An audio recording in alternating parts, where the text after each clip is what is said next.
Hola a todas y bienvenidas nuevamente a este espacio que tenemos de G100 Global Networking, ese club que tenemos de G100 dedicado a escucharnos, a dialogar, a buscar ese empoderamiento femenino, no ya desde las políticas públicas, no ya desde lo que son los grandes líderes, sino las grandes expertas, las grandes almas, la buena voluntad, la solidaridad y el unirse en un intercambio productivo de conocimientos que puedan crear un impacto, como un complemento, no como lo único.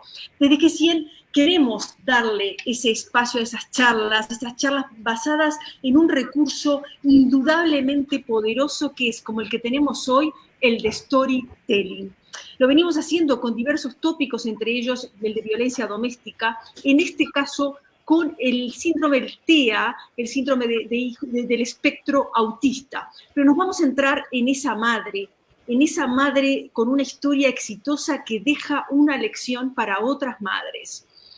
Y TEA, lo podemos probar, digo, científicamente, las madres que tienen hijos con TEA tienen mayores niveles de estrés, al punto que no afecta al desarrollo del niño, pero sí que tiene un efecto devastador en sus padres y en sus padres también, de culpa, de bloqueo, de depresión, falta de aceptación en la realidad. Son algunos de los muchos desequilibrios que experimenta el núcleo familiar y especialmente la madre.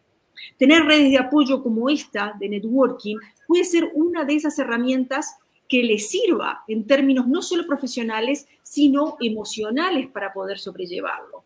La capacidad de empoderar que supone pertenecer a este club de G100 es también la búsqueda de influenciar positivamente entre sus miembros y dejar un mensaje esperanzador y sólido para los que no son miembros y que podamos influenciar como lo ha hecho Mercedes Turbidoni, que es nuestra madre que está invitada hoy, que ha influenciado en las políticas en Argentina. Que no debemos olvidar que para buscar un rol de equilibrado en la sociedad de la mujer, no es tanto un tema de igualdad general, abstracta, sino que se adapte estrictamente a lo que son las necesidades de cada región, de cada país, y por qué no, a las necesidades personales de cada uno. Esa capacidad de hacerlo a medida es fundamental y se basa en la libertad y no en un estándar único. La aceptación que hay sociedades más conservadoras y que hay sociedades más modernas, pero que no por ello tienen que estar separadas. Habrá las que vean en la madre el eje de la familia, por ende una reformulación de su profesión, y otros lo verán simplemente como una circunstancia más en donde tanto la familia, el entorno y la sociedad tienen que hacerse cargo. Ambas posiciones no creo que sean objeto de debate ni que deban serlo, sino simplemente de aceptación y de búsqueda de soluciones adaptadas a cada uno. Por eso que las iniciativas como los Objetivos de Desarrollo Sostenible son un poder muy grande en sí mismo, pero lo serán siempre que no dejen un estándar global, que imponga reglas, que rompa con tradiciones, que rompa con religiones. Dejemos que para romper con las religiones lo hagan los propios individuos o los propios países. El respeto, el diálogo, la tolerancia, estas conversaciones que tenemos de expertos para intercambiar, para aprender, para escuchar, que poco escuchamos en las sociedades actuales pese a estar tan comunicados. La búsqueda es mejorar las condiciones de vida de la mujer, no de imponer un modelo único de vida, de apoyar a través de las redes y el diálogo constante es nuestra prioridad. Y es por eso que hoy todas miembros de G100, todas chair de diferentes países, donde vamos a también explorar esa diferencia cultural que existe en cuanto al enfoque, nos van a dar soluciones de diferentes ángulos, desde la educación, el emprendimiento, la legislación y, por supuesto, el networking, porque conectar es crecer. Y es por ello que en esto, que vemos este evento como una oportunidad, nos vamos a concentrar en ese espectro autista, pero dirigido a la madre. Cómo la madre puede sobrellevarlo de una manera natural, con una resiliencia personal importante, con una voluntad férrea, con una fortaleza psicológica importante, en donde la educación, las redes y la legislación, y por qué no, la iniciativa personal, estén ahí, ahí presentes. Y para eso estamos, y para eso hemos traído a esta mujer maravillosa que es Mercedes Turbidoni, abogada, psicóloga, socióloga, y primero lo tengo que decir, ella es nuestra chair por Argentina. Mercedes, bienvenida, estamos muy orgullosos de tenerte entre nosotras.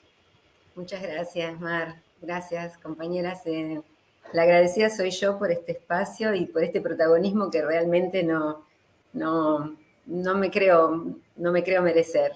Sí lo eres, y eres una gran merecedora y eres un modelo a seguir para muchos. Y es por eso que estás aquí. Y si te parece bien, vamos a empezar con un vídeo, pero que quede claro, la historia no es la de tu hijo Fausto, es la tuya, es tu historia la que estamos contando aquí.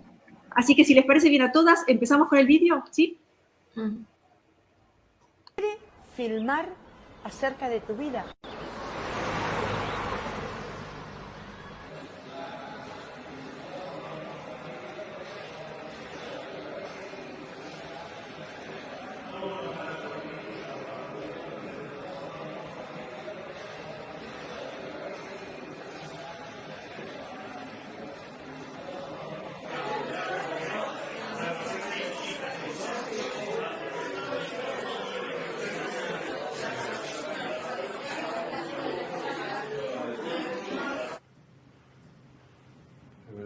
Yo soy el decano, Javier Díaz. Me presento por las dudas estoy un poco más que nada coordinando el tema y tratando de ver cómo hacemos que la facultad sea inclusiva y accesible.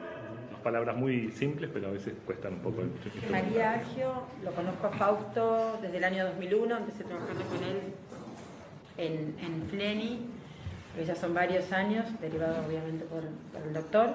Y si bien yo soy profesora de educación especial, por ahí no estoy trabajando tanto con él en lo que tiene que ver con lo pedagógico específicamente, sino con por ahí una especialización más que ver con lo que tiene que ver con las habilidades sociales y la interacción social, y mi apoyatura más tiene que ver tanto, bueno, Mateo hoy no está, pero con los acompañantes en darles estrategias para mejorar todo lo que tiene que ver con la inserción social con sus pares. Bueno, mi nombre es Cristian Plebs, yo soy psiquiatra infantil. Y sí, lo conozco a Fausto desde los 4 años, ¿no? Más o menos, sí. Lo que está sucediendo acá realmente es muy importante. Y no creo que sea una sola reunión, sino es el comienzo de un proceso que realmente puede abrir muchas posibilidades para muchos chicos, ¿no? Así que, lejos de hablar de diagnósticos, sino la idea es, quizás estamos planteando cuestiones de paradigma, de visiones, ¿no? Cómo realmente tener otra mente que nos permita ver a las personas como Fausto, con otra mente que no es la de, entre comillas, nuestro paradigma, ¿no?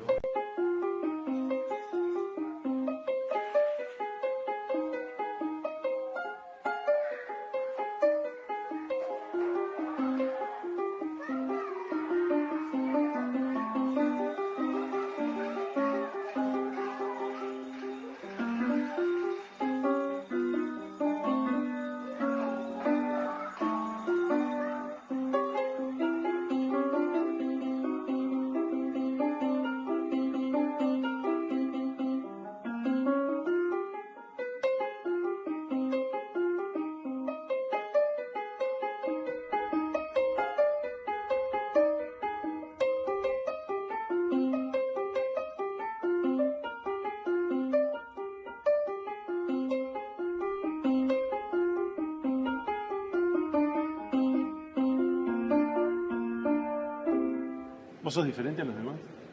Son diferentes, sí. ¿Por qué sos diferente a los demás? Porque veo a otros compañeros distintos. ¿Y qué cosas te hacen diferente? ¿Qué cosas te hacen especial? Porque son diferentes. Bueno, pero a vos, ¿qué cosas te gustan? Y porque no me acuerdo bien. ¿Quién es Fausto Solave? Soy yo.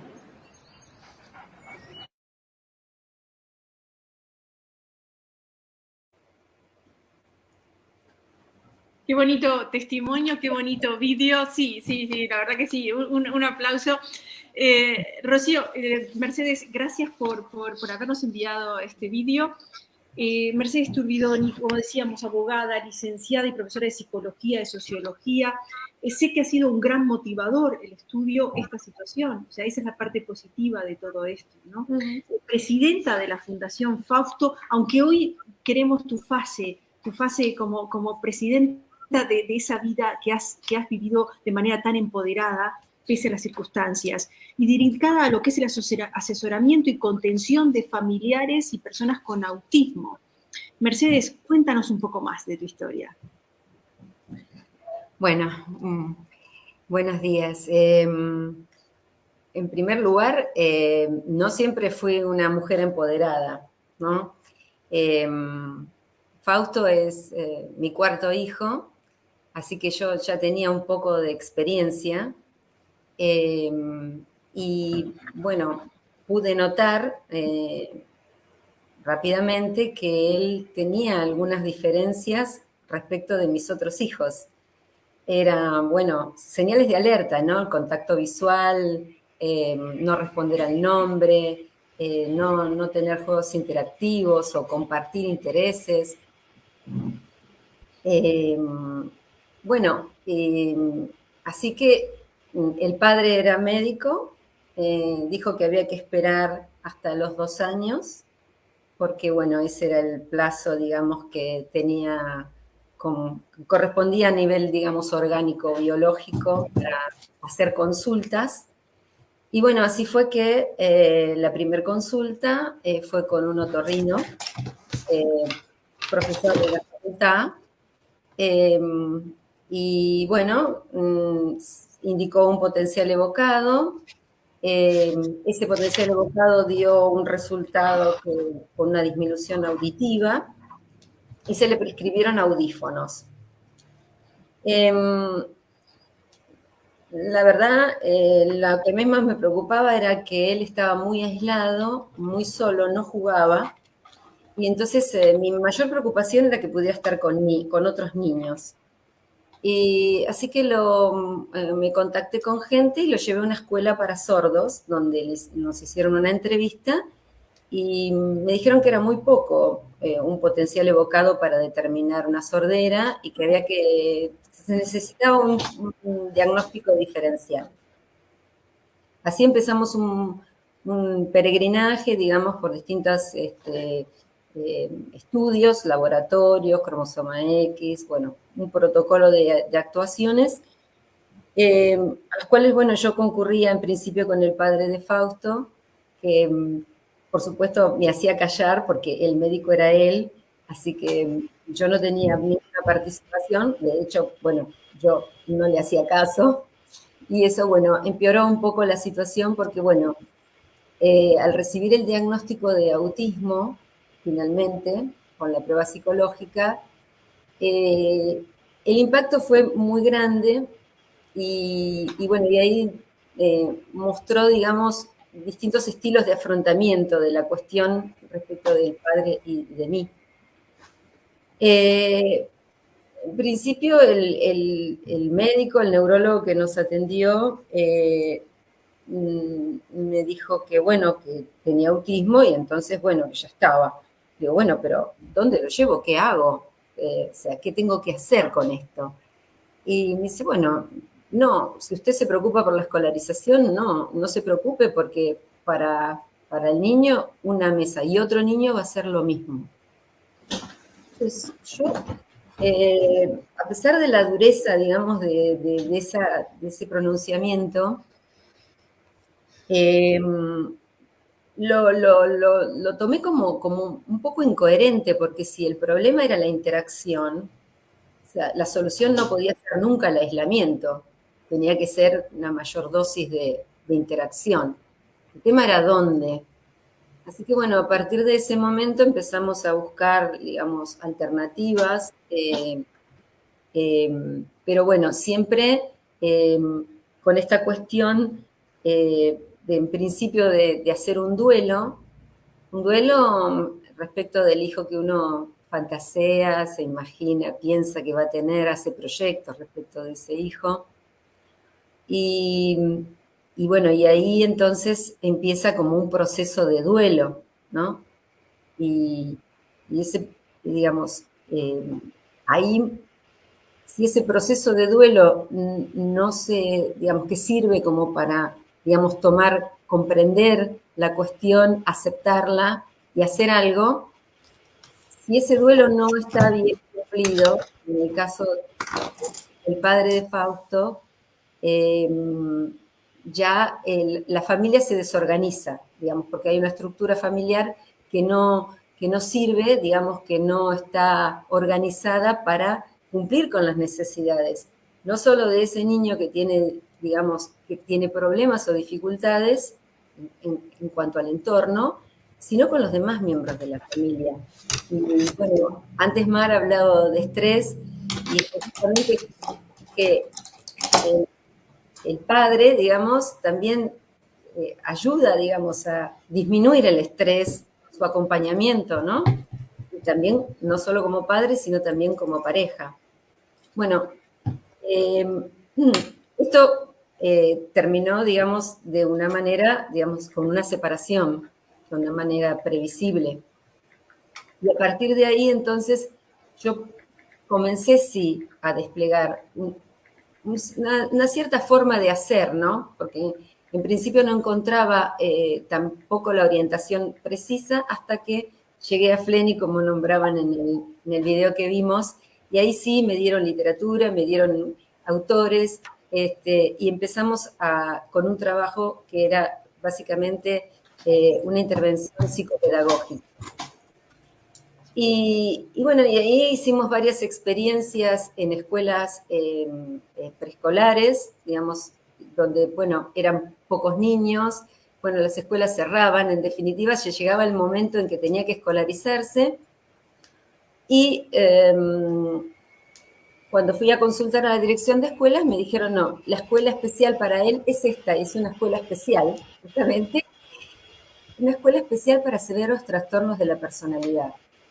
De ella, Fausto ya había empezado con un aprestamiento escolar y con un tratamiento sostenido en Fleni, donde él ya tenía algunos recursos y se veían algunos progresos, pero que ellos no estaban dispuestos, digamos, a hacer una inclusión en una escuela común, que era lo previsto. Entonces, bueno, después de un periodo en la escuela del Centro Educativo Terapéutico de Fleni Escobar, donde tuve que ir de diciembre a marzo, ahí, digamos, recibió un montón, digamos, de intervenciones por las cuales salió de ahí con la indicación de entrar en una escuela común. Y, bueno, yo le dije al médico, por favor, poné contraindicado escuela especial, porque si no me van a decir que está escolarizado, y efectivamente eso fue lo que ocurrió. Yo trabajo en un organismo que defiende los intereses patrimoniales del fisco. En ese momento también trabajaba es el mismo lugar que trabajé siempre, pero en ese momento tenía cartera de juicios. Y bueno, cuando inicio la acción de amparo, se dicta una medida cautelar donde dice que sí, que efectivamente debe estar escolarizado, y mi propia institución, la que me había otorgado a regañadientes una licencia especial para que yo cumpliera con ese tratamiento, apela esa medida cautelar para que continúe en la escuela especial. Y allí, bueno, el juez intervino, habló con el director de escuelas, él me recibió y se hizo un proyecto especial, digamos, con una inclusión en una escuela rural, donde tenía una maestra del sistema común, del sistema educativo, que estaba asignada específicamente a él. Pero bueno, llegado a este punto, tengo que decir que el empoderamiento también, y que se lo agradezco mucho, tuvo que ver con dos personas, dos maestras, una inspectora, que cuando, bueno, yo iba con esta cuestión de no encontrar escuela y de insistir con una escuela común, me decía, usted es la madre, y usted como madre puede hacer lo que quiera. Si se quiere encadenar al Ministerio de Educación, lo puede hacer porque nadie le va a decir nada, porque usted es la madre. Mientras que a la otra, que tenía una escuela y que, bueno, yo fui a pedirle, digo, tengo esta cuestión, necesito una escuela, me dijo, si usted quiere una escuela para su hijo, la va a tener que inventar. Y entonces, esto tiene que ver con que al principio Fausto no hablaba y no se comunicaba y había que contenerlo físicamente. O sea que él si salía a la calle, por ahí salía corriendo y había que ir atrás de él y sostenerlo. Lo que me provocó un desplazamiento de 2 discos cervicales en un momento. Pero él tenía, entre esas características y esas señales de alerta que mencioné al principio, una muy particular, que era la aprehensión a objetos. Entonces comenzamos a salir en bicicleta, y él se aferraba a la bicicleta y con esto, bueno, era más fácil contenerlo. Y allí empezamos a conocer las calles, a conocer los peligros del tránsito, los autos, de dónde vienen, de aquí y de allá, las señales de tránsito, etc. Y allí dije, bueno, se necesitan bicisendas, se necesita una intervención aquí, y armamos con un grupo de amigos, una asociación de ciclistas urbanos y peatones. Con esta asociación de ciclistas urbanos y peatones armamos un taller experimental en una escuela industrial a la que Fausto, después de cumplir ese paso por la primaria en esta escuela rural, pasó directamente a esta escuela industrial porque él ya la conocía, lo conocían a él, me conocían a mí. Yo era parte de ese taller experimental de la bicicleta y bueno, a pesar de que el médico me decía, pero es una escuela muy grande, va a ser difícil. Bueno, ahí armamos un proyecto de convivencia con un grupo reducido también en un primer año, con algunos alumnos que eran hijos de profesores. Y esto se mantuvo, digamos, durante toda la escuela secundaria, con abordajes en los que venían los profesionales a la escuela a hacer talleres, se hacían reuniones con los padres, reuniones con los compañeros, y salidas también lúdicas, iban al cine, al planetario, al zoológico, al cine iban, pero hacíamos un proyecto, lúdico, donde se le presentaba una nota al dueño del cine, y el dueño del cine admitía a todos sus compañeros. Por lo cual, los compañeros comenzaron también a intervenir en las terapias de Fausto, a acompañarlo a las terapias y a convertirse también en ellos mismos en terapeutas, ¿no? Después también pudieron terminar el secundario y hacer un viaje de fin de curso. También hicimos una nota a la Secretaría de Turismo de la Nación contando la experiencia y pidiendo los recursos, que los admitieron, y ellos tuvieron una semana en Córdoba todos juntos.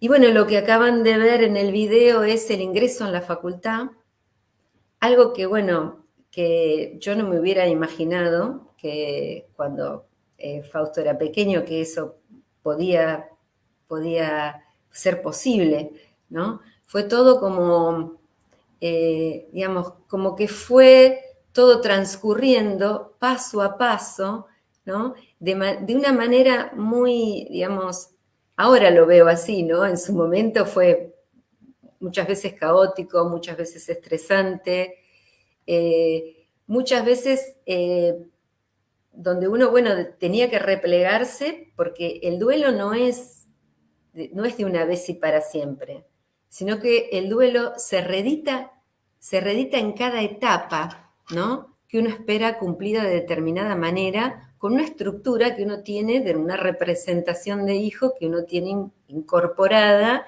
inconscientemente, y que, bueno, eso hace que muchas veces uno tenga que lidiar internamente, a su vez externamente. Porque fíjense que yo tenía, por ejemplo, la cuestión del padre y la cuestión de mi trabajo también, donde también el trabajo se puede pensar como un padre más, ¿no? Pensémoslo como así, ¿no?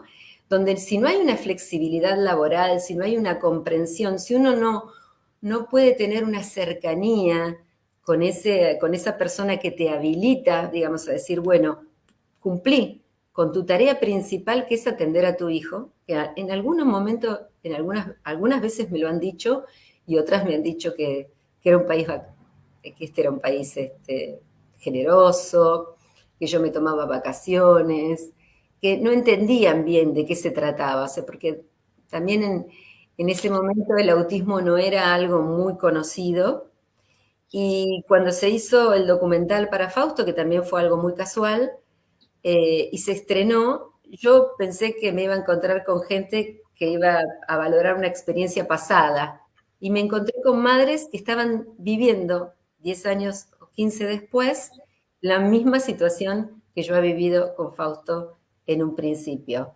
O sea, la negación de escuela, el problema con el diagnóstico, el problema de encontrar profesionales, el problema con la familia. Y la familia es fundamental. De hecho, los hermanos han participado también y fueron una pieza fundamental en esta historia. Mercedes, es una historia maravillosa. Has tomado varios temas que los vamos a tratar ahora y vamos ahora a hablar con Rocío Cano. Yo te agradezco enormemente que hayas dejado delineado, vamos a volver contigo, lo que es el tema del entorno familiar, lo que es el tema del entorno de espacio geográfico y de espacio a nivel del gobierno. ¿Qué rol tienen los poderes públicos en esto? ¿O no tienen ninguno?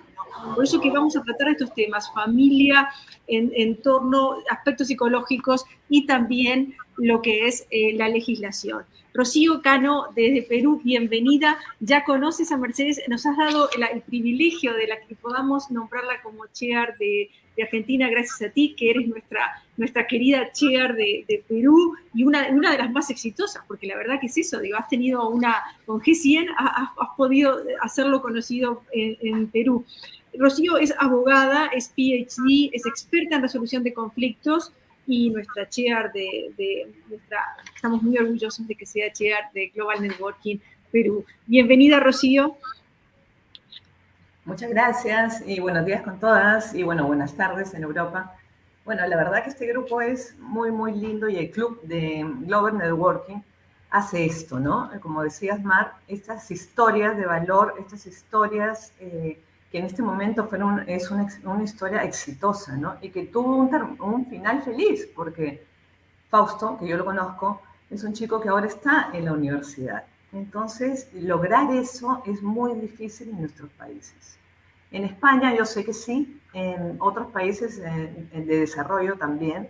Argentina más bien es un país que, bueno, no es desarrollado y sin embargo lo ha logrado. O sea, estamos hablando también de temas de gobierno, estamos hablando de políticas, de Estado, de todo lo que luchó nuestra querida Mercedes, ¿no? Con respecto a tener a su hijo allí, a sacarlo adelante, a tener a una persona, bueno, ya le llaman un profesor acompañante, ¿no? Que está allí y que siempre está allí en el colegio, en la primaria, en la secundaria. Bueno, yo conocí a Mercedes en Argentina casualmente porque yo también tengo un hijo autista. Y la conocí a ella también en Fleni, con los mismos médicos, porque bueno, son los mejores allá, en verdad. Fleni es una organización que bueno, se basa más que nada en temas neurológicos, pero ve todos estos tipos, tiene psiquiatras, tiene psicólogos de primera. Yo también me iba de un lado a otro, de Buenos Aires a Fleni 3 veces por semana, después fui de La Plata a Fleni también varias veces. Y bueno, el tema es que sí, el tema de los colegios era muy importante. Yo tengo 2 hijos y en los 2 hijos me costó mucho irme porque, bueno, porque yo no soy de Argentina encima. Entonces iba a los colegios y me decían, no, usted tiene que ir a un colegio especial. La historia de Mercedes es muy parecida a la mía, solo que la de ella terminó con un final feliz. Yo tuve que volver a Perú y hay un tema muy importante que eso me gustaría decirlo porque efectivamente nos va a servir y les va a servir a todas las mujeres que en este momento nos escuchen o que nos vean después en redes, porque los chicos con autismo necesitan una rutina. ¿Y qué pasó? Yo estaba casada con un diplomático, entonces lo sacábamos a nuestro hijo de acá para allá. 5 años afuera, 3 años en el Perú, 5 años afuera, 3 años en el Perú. Entonces, en verdad, la sufrió mucho. La sufrí yo y la sufrió toda la familia. Ahora, ¿qué se puede hacer? Siempre hay una solución y bueno, yo me encargo de resolver conflictos. La idea es la personalidad de que pueda tener una madre. Yo por eso admiro muchísimo a Mercedes, porque ha tenido ese valor, ese coraje de seguir adelante a pesar de todo lo que te pueden poner, las trabas que te pueden poner. Yo tuve que sacarme la inmunidad diplomática en Argentina para tener un buen seguro en Argentina, que son magníficos, de verdad. También saqué mi inmunidad diplomática en Costa Rica para poder trabajar y tener otro seguro y ponerlo en escuelas que son escuelas de día, ¿no? El tema de la escuela normal lo tuve con una maestra integradora en Argentina, terminó hasta el 2.º año de secundaria, mi hijo, y cosa que no encontré cuando llegué a Lima. Dije, ¿qué pasa con Perú? De ahí fue que entró también una persona que es quizás la puedan conocer, se llama la doctora Mayo, ganó muchos premios, el rey de España le dio un premio, la reina de España le dio un premio, la que ya falleció, casualmente por los cuidados que tiene acá para los chicos con Asperger. Obviamente es de pocos recursos, ¿no? Los chicos que tienen pocos recursos. Bueno, esta mujer me dijo, mira, Rocío, no te deprimas, no hagas nada, tú vas a ser la abogada de tu hijo. Y así es, soy la abogada de mi hijo. Entonces, y bueno, y de todos los chicos que efectivamente luchan por ser, y bueno, no tienen que luchar, es su derecho. Nosotros en la sociedad lo que manejamos es una normalidad, y lo pongo entre comillas, que no existe. ¿Qué cosa es una persona normal? Yo soy una persona normal, Mercedes es una persona normal, Mar es una persona normal. Bueno, depende, ¿no? Depende qué cosa llamemos normalidad, ¿no? Yo, por eso digo, somos personas comunes. ¿Por qué? Porque hacemos el común que hace todo el mundo. Pero no somos normales o anormales, ¿no?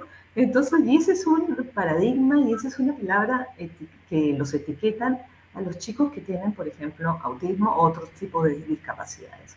Por eso, bueno, a pesar de luchar, yo he hablado con muchos congresistas para sacar la ley del autismo acá, para que entren con una especie de discapacidad, aunque no es discapacidad, ¿no? Para que les den alguna ayuda en el gobierno peruano. Hay un sistema de cuidados, ¿no? Que comprende un conjunto de acciones públicas y privadas que brindan atención directa a las actividades y necesidades básicas de la vida diaria de las personas que se encuentran en situación de dependencia. ¿Por qué digo en situación de dependencia? Porque lo ideal es que no tengan dependencia. Pero cuando tienen un maestro integrador o un acompañante terapéutico, ya hay cierta dependencia. Entonces, esto es lo que se tiene que ir acomodando. Entonces, no están dentro de una incapacidad o discapacidad, pero, legalmente digo, pero se encuentran, ¿no?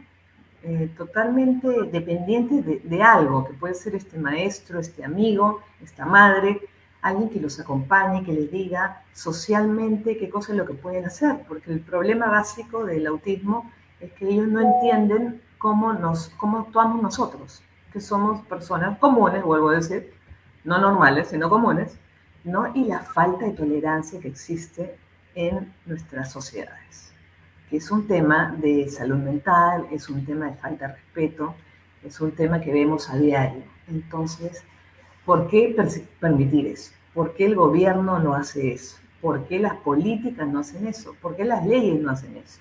Bueno, las leyes están empezando en nuestro país, en Perú, en mi país, 2021. O sea, es una cosa increíble. Cada que me reúno con ustedes, a mí realmente me da vergüenza ajena, porque la igualdad de género empezó con el 2019, ¿no? Ahora, esto en el 2021, o sea, una cosa que estamos sumamente atrasados. Por eso es que yo estaba así, siempre me iba a otros países para ver qué cosa hacía con Álvaro, porque efectivamente Álvaro es una personita bella, son personas tan sanas, tan claras, que no pueden mentir. Entonces que uno dice, estos son como unos angelitos que vienen en la tierra, pero nosotros no los podemos comprender. Como dijo Fausto en el videíto, dijo, ellos son diferentes. No sé si se percataron. Claro, ellos, los otros son diferentes.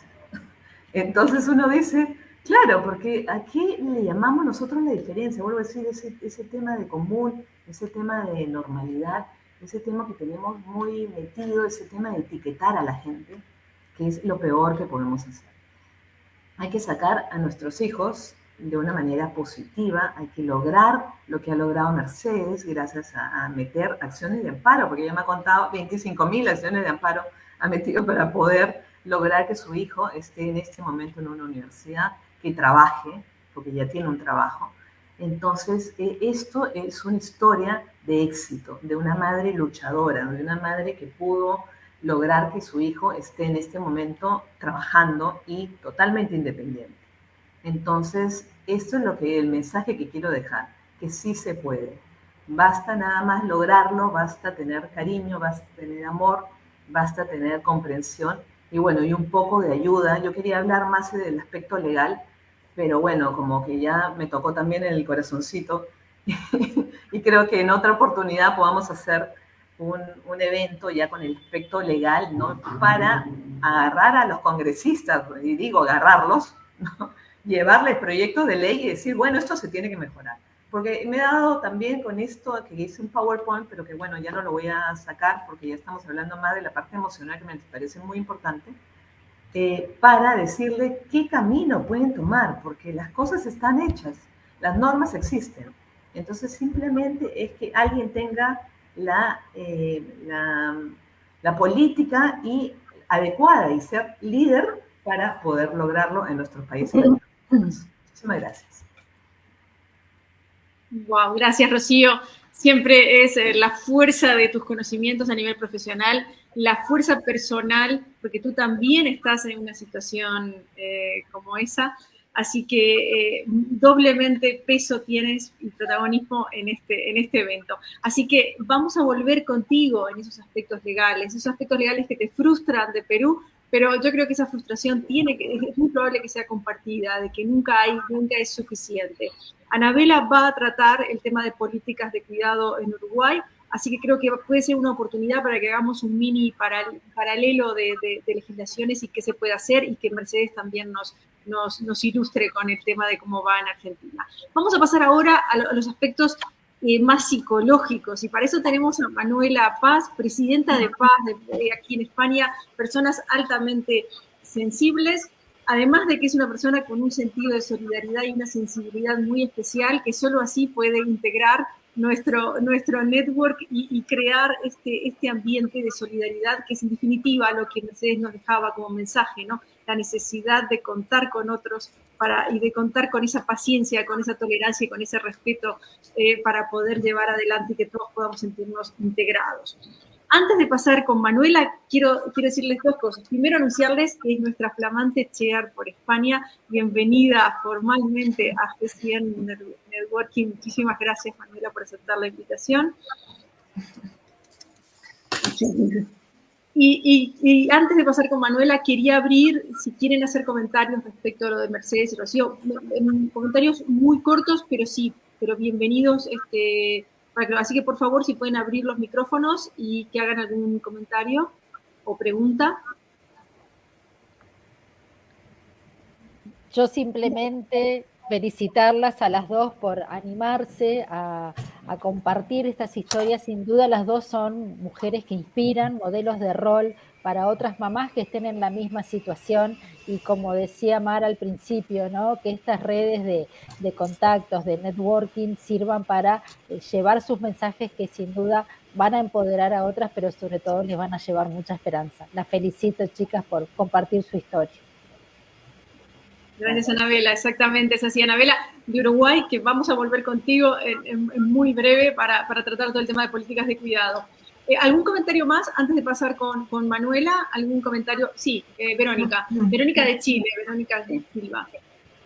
Que a mí me gustó mucho lo que dijo Rocío, y que también lo que sale en el documental de como el concepto de normalidad. Como que nos atribuimos todos, yo soy normal. No, podemos ser comunes. Pero, y por eso Fausto dice que nosotros somos distintos. Entonces a mí esa fue la frase que más me como que me llamó la atención del documental y qué es lo que recogió Rocío. Yo creo que es como una reflexión que cada uno tiene que recoger. Gracias, Verónica. Sí. Manuela, ¿somos normales o no somos normales? ¿Qué es lo normal? Adelante, por favor, gracias. Muchas gracias. Es un placer estar aquí con vosotras, compartir este ratito, estos minutitos para poder aportar y poder aprender, sobre todo aprender. Y bueno, yo soy psicóloga infanto-juvenil y también soy experta en personas altamente sensibles y trabajo en un hospital. Y bueno, pues quería dedicar hoy este rato a dar ese aspecto de la sensibilidad que tienen tanto las personas con TEA, que están dentro del rango del espectro autista, como sus familiares, en especial las madres que lleváis esa lucha. Gracias por vuestros testimonios, que son magníficos, maravillosos y aportan a otras madres que estén viviendo la misma situación, aporta mucho. Entonces, bueno, pues todos tenemos sensibilidad. Creo que este es el mensaje más importante y las personas con autismo tienen sensibilidad también. Dentro de las personas altamente sensibles, que es el rasgo de personalidad que yo estoy estudiando, investigando en la universidad y transmitiendo y divulgando por todos los medios de comunicación posibles, pues hay, digamos que algunas características en común o intercambiables en ocasiones o que se puedan solapar o confundir, y tenemos pues esa particularidad. Por una parte, en ocasiones estudiamos este rasgo por las similitudes con el rasgo del espectro autista y el espectro y la alta sensibilidad, pero también hay personas que están dentro del espectro autista y además son personas altamente sensibles, porque todos tenemos y generamos una personalidad. Y el rasgo de alta sensibilidad es un tipo de personalidad, y ser autista también, en definitiva, es una forma de ser. Es una forma de ser, una forma de estar en el mundo. Tenemos que darle nombre y palabras a las cosas, lo tenemos que encuadrar dentro de trastornos o dificultades, porque conlleva dificultades que luego también requieren herramientas y recursos por parte de las entidades, de los organismos, pero sí, al fin y al cabo, todos, a mí me gusta mucho una frase, que es que todos somos iguales, pero con diferentes necesidades. Efectivamente, todos estamos dentro de una normalidad, pero necesitamos usar el lenguaje. No es lo mismo usar un lenguaje para poder diferenciar, buscar soluciones, señalar conductas, señalar emociones, que etiquetar. Entonces, tenemos que utilizar, en definitiva, los recursos que tenemos. Pero bueno, dentro del concepto de normalidad, pues sí, estamos todos, pero todos somos diferentes, porque todos percibimos el mundo de forma diferente. Fijaos, esta representación que os pongo ahí, estáis viendo la presentación, nos muestra muy claro como si nos tapamos los ojos y usamos solo el tacto ante un mismo elefante, en este ejemplo, pues cada uno de estos niños diría una cosa diferente, ¿no? Si le preguntamos cómo es el mundo para ti, solo con el tacto, pues uno diría que es blandito, otro diría que el mundo para él es puntiagudo, otro diría que es grande. Y en definitiva, todos están en el mismo mundo. Pues esto es lo que ocurre con las diferentes personalidades, con las diferentes formas de estar en el mundo, con las diferentes dificultades que se plantean a cada uno. Pero es verdad que hay dificultades que son mucho más significativas y señaladas en especial para los familiares, para las madres, porque porque no es fácil, ¿no? Como nos están contando. No es fácil, hay un duelo, decía Mercedes, hay un duelo inicial, y es que el TEA es un trastorno, lo definimos así para poder darle forma a lo que queremos transmitir, comunicar, buscar soluciones, pedir ayudas, pero que tiene un inicio en la infancia. Entonces, esa etapa tan determinante como es la infancia, donde los procesos son muy rápidos, donde si no atendemos en un momento dado a determinadas habilidades, a potenciarlas, se pasa ese tiempo de potenciar esas habilidades, es un diagnóstico en ese inicio. Entonces, en ese inicio en el que a una familia le comunica que su hijo, que su hija es autista, se produce un shock, un estrés y una organización familiar.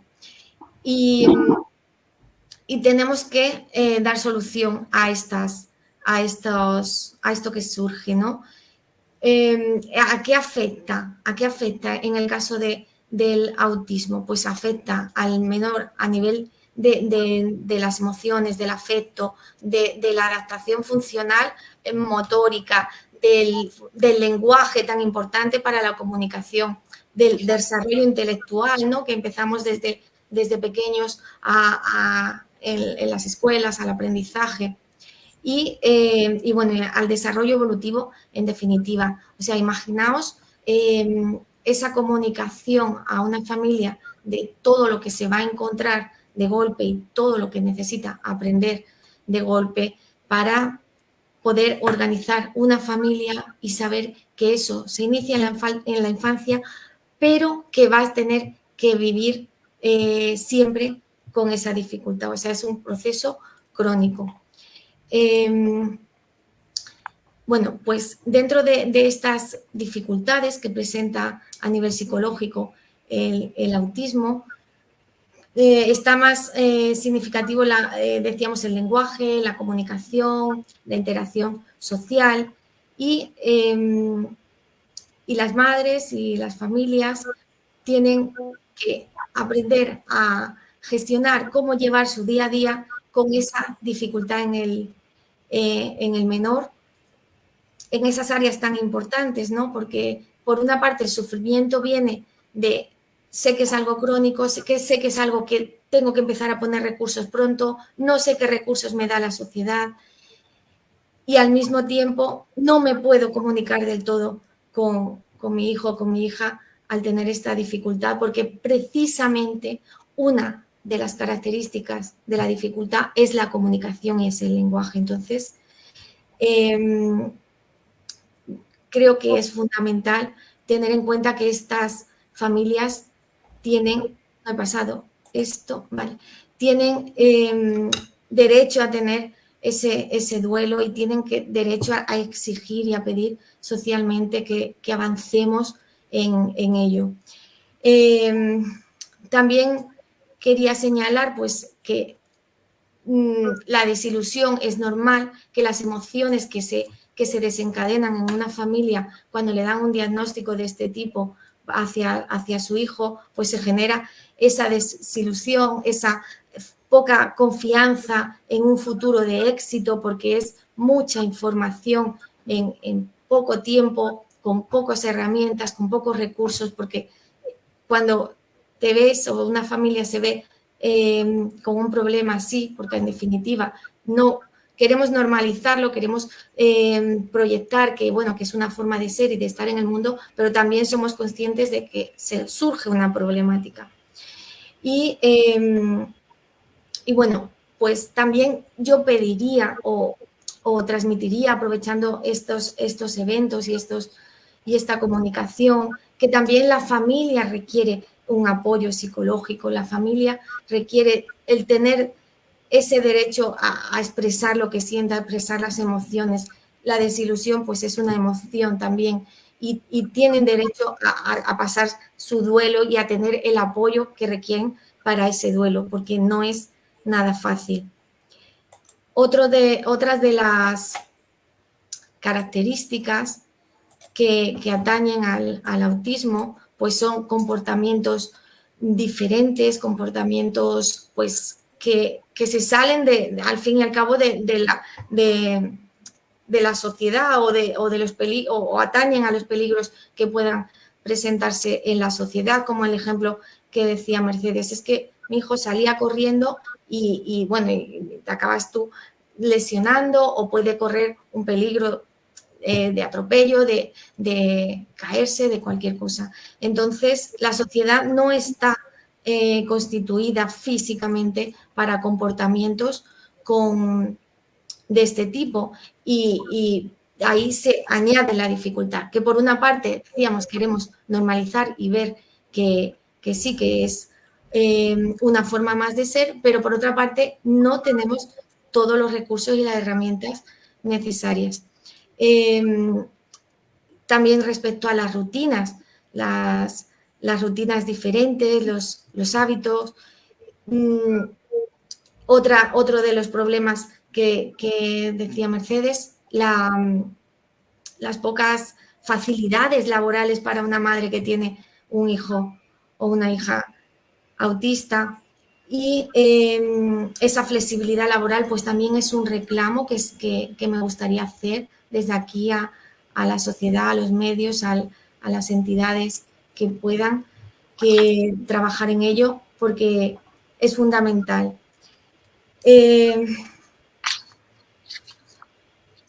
Bien.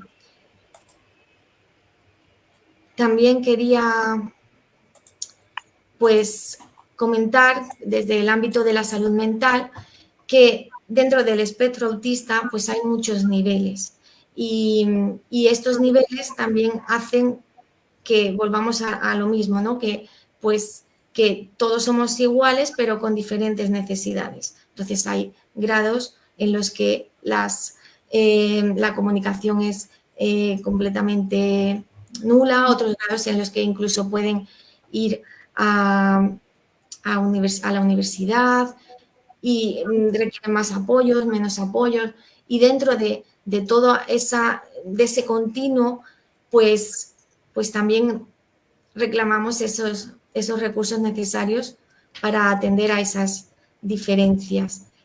¿Qué más cosas importantes? Bueno, pues para concluir un poco, he querido poner esta foto en la que se ve que muchas veces pretendemos que en la sociedad todos vayamos en el mismo camino, dando los mismos pasos, dejando la misma huella, cuando sabemos que eso no es una realidad, que la realidad es que cada uno deja sus propias huellas, cada uno coge su propio camino y que la sociedad tenemos que ir adaptándola y tenemos que ir avanzando precisamente para que todos haya posibilidades para todos, herramientas para todos, soluciones para todos, no que todos nos adaptemos al mismo camino, que es diferente. Y quería daros las gracias por darme la oportunidad de estar aquí y seguimos debatiendo y estoy atenta a dudas que puedan surgir respecto a mi área, la salud mental. Muchas gracias. Gracias a ti, Manuela. ¿Algún comentario muy rápido, por favor? Porque vamos un poco mal de tiempo, pero vamos muy bien en cuanto a contenido. ¿Algún comentario para Manuela? ¿Sí? ¿Rápido? ¿Alguien? Querida Manuela, solo me encantó la sensibilidad con la que has presentado y decirnos que todos somos diferentes, pero al mismo tiempo iguales. Muchísimas gracias por aclararnos también esa situación. Silvia, no te vayas porque te va a tocar a ti. Silvia viene ahora con un ángulo completamente distinto. Manuela, sí, te había interrumpido. ¿Vas a decir algo respecto de Silvia? Bueno, solo le estaba dando las gracias y efectivamente todos somos iguales, diferentes pero iguales, es así. Un mensaje maravilloso que lo vemos desde el ángulo psicológico, que es el que maneja Manuela, lo hemos visto desde el ángulo de lo que es Mercedes, como madre, como abogada, como socióloga y psicóloga, lo vimos del ángulo de Rocío, donde Rocío, y vamos a volver con Rocío, lo que son políticas de cuidado, lo que es el rol del Estado, y lo que ella dice que le da vergüenza respecto de lo que es Perú. A lo mejor no, a lo mejor lo comparamos con otros países y no es para tener tanta vergüenza, sino simplemente un tema para abordarlo. Y ahora vamos a abordar lo que es lo que es el tema del emprendimiento. ¿Qué hace esa madre en esa situación? ¿Cómo se la puede ayudar, ya sea desde el ámbito privado, de su propia iniciativa? Y para eso tenemos a Silvia, que siempre te lo voy a decir primero, es nuestra cheer de Bolivia, y que estamos muy orgullosos de tener a otra persona que con un alto contenido profesional y académico, pero además humano, que es realmente lo que nos importa en este momento y en este discurso de lo que es estar unidos y dejar su propia huella y respetar el propio camino, como nos lo señalaba Manuela. Silvia es economista agrícola, experta en comercio exterior, además de muchas cosas más que hoy no tenemos tiempo para decirlo, pero se van a dar cuenta por el contenido de Silvia, de su alto contenido académico. Silvia, adelante, emprendimiento, ¿qué podemos hacer con esa mujer que se tiene que quedar en su casa, ¿no? Bueno, muchísimas gracias, Mar, y a toda mi club de la G100. Realmente es muy bonita esta actividad que estamos realizando para mostrarnos un poquito más como mujeres empresarias y mujeres empoderadas. Soy presidente de Camebol, que es la Cámara de Mujeres Empresarias de Bolivia, y llevo 26 años como en el área de emprendimiento. Bueno, quería hacer una pequeña estadística obtenida por CIPA. En este momento en el mundo hay 582 millones de emprendedores y de los cuales son 252 millones son mujeres. Es decir, el 40% de la población del mundo son emprendedores y el 60% son hombres emprendedores. De esos datos estadísticos interesantes para analizar, hay que tomar en cuenta que los 2 primeros años existe la probabilidad de cierre del más del 20% de las empresas. Y a partir de los 5 años, el 45%, o antes, perdón, de los 5 años, el 45% de las empresas que se crean tienen probabilidad de cierre. En el mundo, el espíritu emprendedor, los millennials son los que llevan esa bandera emprendedora, son el 36%. La generación X, que somos nosotras, es el 33%. Y la generación Z son los que menos espíritu emprendedor tienen según esta estadística que saca CIPA, del 29%. Entonces, sobre esos datos, yo quería comentar lo que nos decía Mercedes, el tema de que es la necesidad económica y la flexibilidad para poder enfrentar una realidad que hay en un hogar cuando tenemos un miembro que necesita un cuidado especial y que requiere mayor tiempo de uno de los padres o de ambos padres de manera presencial. ¿Qué es el emprendimiento? Antes de empezar, es la creación de desarrollo y administración de un nuevo negocio con el objetivo de generar un beneficio económico. Antes de lanzarse a ser emprendedor, uno tiene que manejar su economía doméstica, que muchas veces nosotros descuidamos ese aspecto, no tenemos un presupuesto de ingresos y de gastos y no manejamos un hogar estructurado. Bien lo decía Mercedes, el tema de las rutinas es muy importante. Entonces, crear un hogar con una estabilidad económica, sin duda también nos va a crear un ambiente menos tenso y con menores probabilidades también de tener en futuro carencias económicas. Hay 2 formas de entrar al emprendimiento, uno es por necesidad y otro es por oportunidad. Y antes de entrar al emprendimiento, uno tendría que preguntarse, acá lo que bien nos decía hace un momento nuestra chair de España, que es importante que las legislaciones y una llamada de atención, que los empresarios den flexibilidades para que podamos, nosotras las personas que tenemos una necesidad de cuidado, podamos tener esa flexibilidad de trabajo. Post pandemia y en la pandemia, se creó en el mundo una filosofía del home office que fue bastante bien recibida y eso no se tiene que perder. Ese trabajo de home office que es llevar tu negocio a tu casa, basado en objetivos de las empresas, uno como profesional se tiene que seguir tratando de ofrecer esa oportunidad dentro del hogar. En el caso de que seas una persona que no tengas un trabajo, entonces ahí viene el tema del emprendimiento. Y como decía bien hace un rato, se emprende por necesidad y por oportunidad. Cuando vas a emprender desde casa, hay muchas posibilidades que te brindan de acuerdo a tu capacidad para poder desarrollar. Podemos hacer emprendimientos e-commerce, servicios en línea, cursos en línea, asistencia virtual, diseños y artesanía. A veces creemos que sabemos algo, pero no le damos ese valor económico que podemos desarrollar desde casa, como la gastronomía y la repostería. Hacer también fitness y bienestar. Hemos visto en la época de la pandemia han surgido muchísimos, se podría decir, personas que daban consejos y cursos sobre el bienestar, consultoría, ventas de productos. En mi caso, yo soy agente de carga y trabajo freelance. El año pasado me enfermé de cáncer y desde mi casa también la hice una casa productiva, adapté mi lugar de trabajo para desarrollar mi trabajo como agente de carga. Y también se puede hacer como agentes de seguro. O sea, son un sinnúmero de posibilidades que nos brinda el trabajar la casa. Antes se creía que quedarse en casa era algo que no tenía un valor, pero hoy sí estamos viendo hogares productivos, hogares que nos pueden sacar adelante a la familia. Pero lo más importante, vuelvo a decir, antes de lanzarse a ser emprendedor, tienes que manejar primero tu economía doméstica. Una vez que manejes bien tu economía doméstica, ve la segunda parte, que es el emprendedurismo. Y el emprendedurismo es algo que te trae muchas satisfacciones. También un dato estadístico que quiero dar, que es el 77% de los emprendedores dicen que son más felices desde que se convirtieron en propietarios de sus negocios. Esto también un dato por CIPA.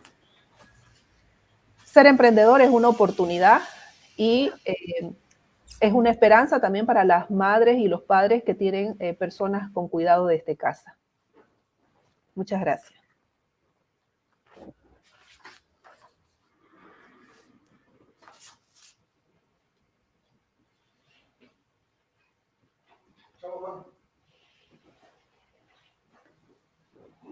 Muchas gracias, Silvia. Les pido disculpas, estamos teniendo con un tema de internet que está un poco lento, así que les pido disculpas si no está saliendo todo como debería ser. Ha sido muy bueno, Silvia, todo el mensaje que has dado y la importancia, el peso que le damos también al emprendimiento femenino como forma de motivar, ¿no? De motivar a la mujer a que emprenda, ¿no? Mercedes, de eso tú conoces muy bien lo que es emprender, ¿verdad? Lo que es innovar, lo que es tener esa fuerza personal.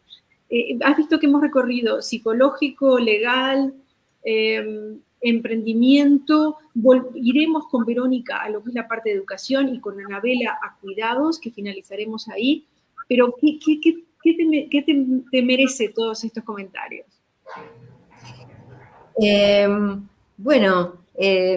Respecto de la legislación, creo que todos nosotros, todos nuestros países han adherido a la Convención Internacional de los Derechos de los Niños y de las Niñas, con lo cual, digamos, que garantiza, digamos, el acceso a la escolaridad, ¿no? Libre, gratuita, ¿no? Para todos. Y por el otro lado también tenemos la Convención de los Derechos para las Personas con Discapacidad.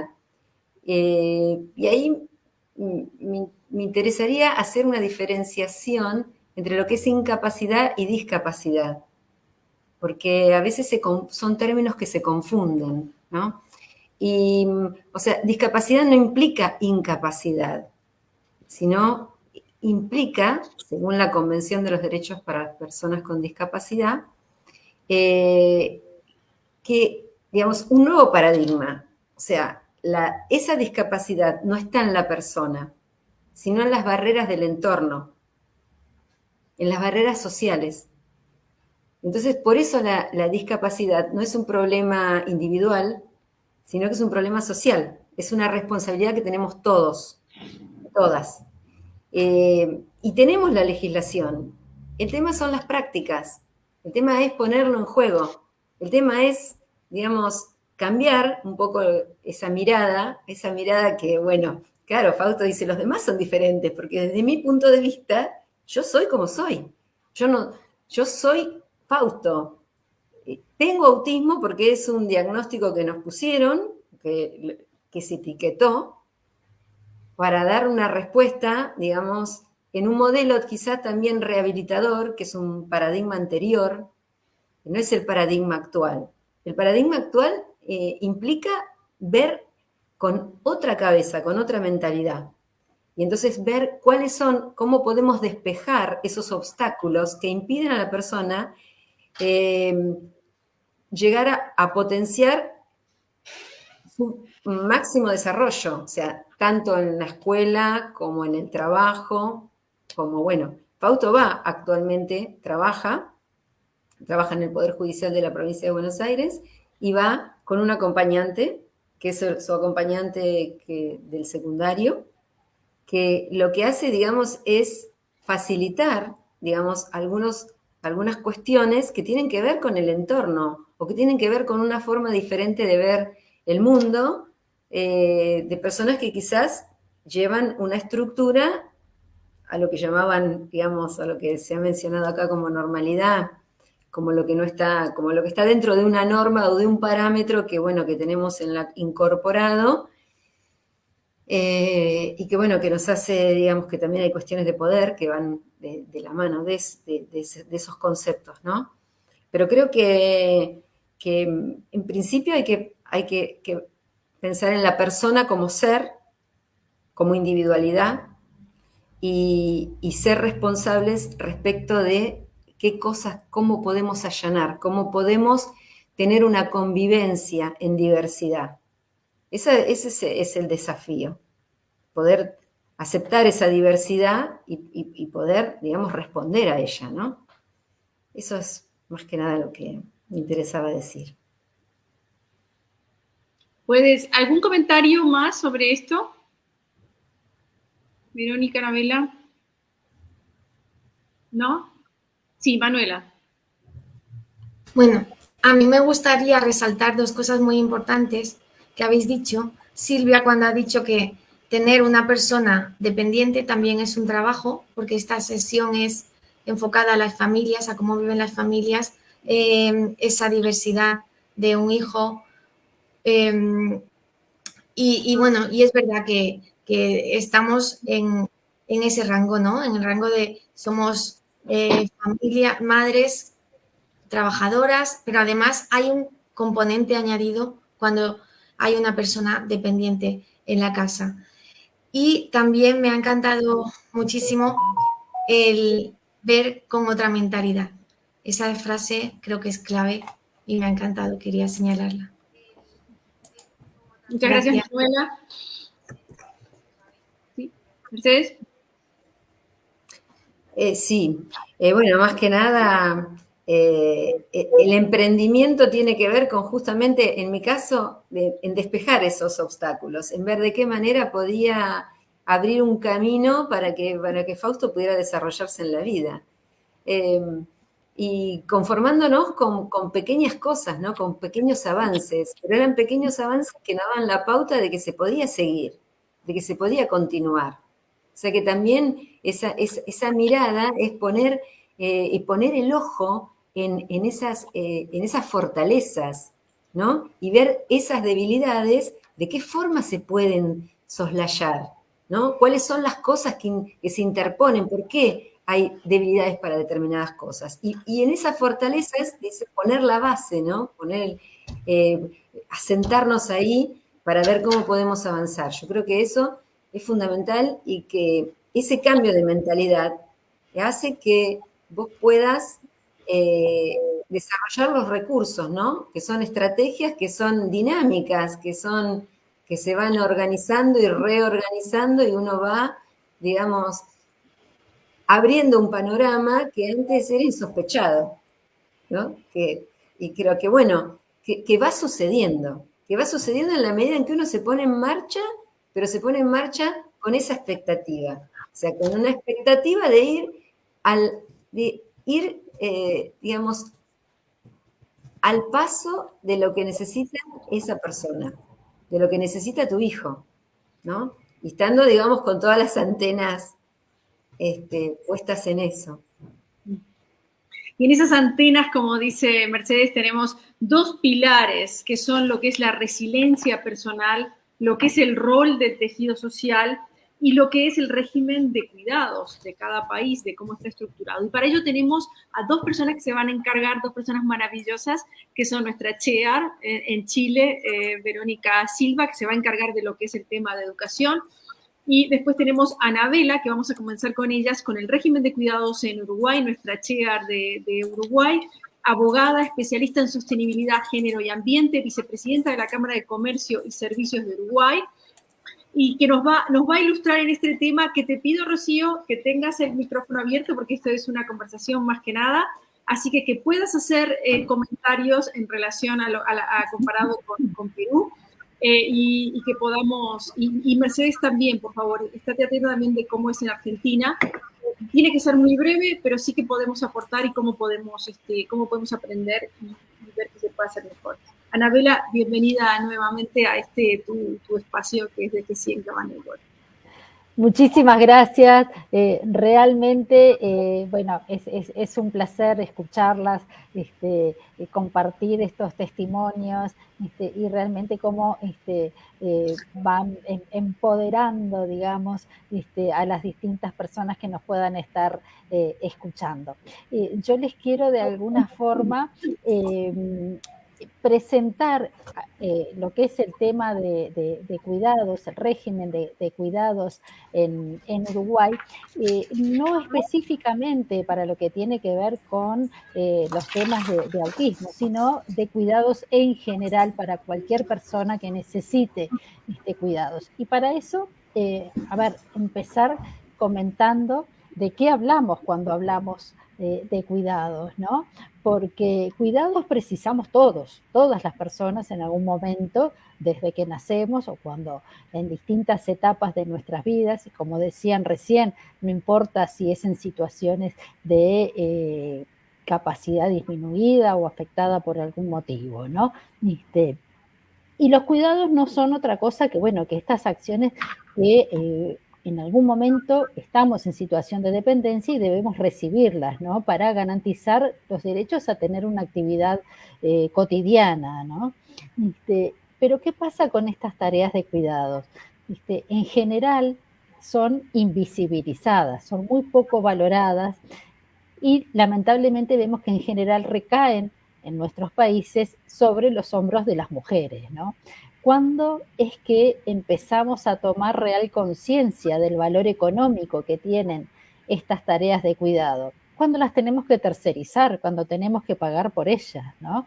Entonces, ahí es donde se empieza a tomar real conciencia de ese concepto que es el trabajo no remunerado que realizamos las mujeres, como una condición prácticamente que viene asociada al género. Y acá es importante hablar justamente de conceptos como la corresponsabilidad social y la autonomía económica, ¿no? Así como decíamos recién, se ha naturalizado que las tareas de cuidado son de responsabilidad de las mujeres, ¿no?